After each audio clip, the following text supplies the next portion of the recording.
isa to sa mga complainant. Respondihan namin to. Identify ng tao. May tama sa ulo tong taong to. Respondihan namin. Hindi na muna. Andun siya, baka makatakas yun, baka tumakas yun. Andiyan ba may tao? Sige.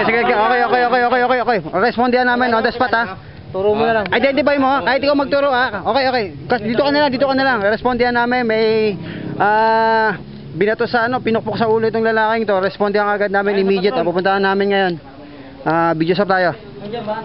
So positive, nakakuha namin yung dalawang tao na nakapukpok daw ata ng bato sa ulo ng isang lalaki.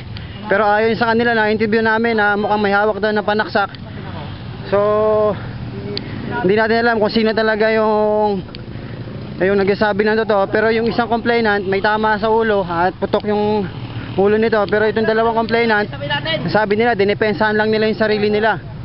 Pero positive, nakuha natin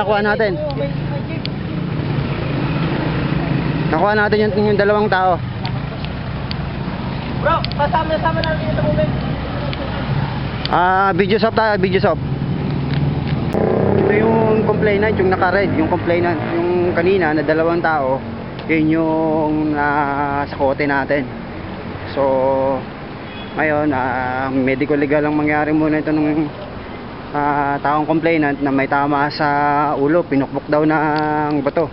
So, kasama nung barangay Tanod, with the police hotline, respondihan natin at positive, nakuha natin yung dalawa na gumawa sa kanya. So video stop tayo. Ayan yung tama ng ulo niya. So ayan, napukpok ng bato niyan.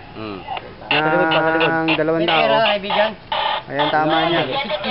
Andun sa kasama ko siya, lang ako. So ito yung complainant. Medyo nahihilo-hilo na siya at naubos na ng dugo. So ito, nirespondihan ng police hotline at wala, sinasabi ko yung dalawang gumawa nito na nakuha natin positive. At ito, may medical legal yung tao. Video stop tayo.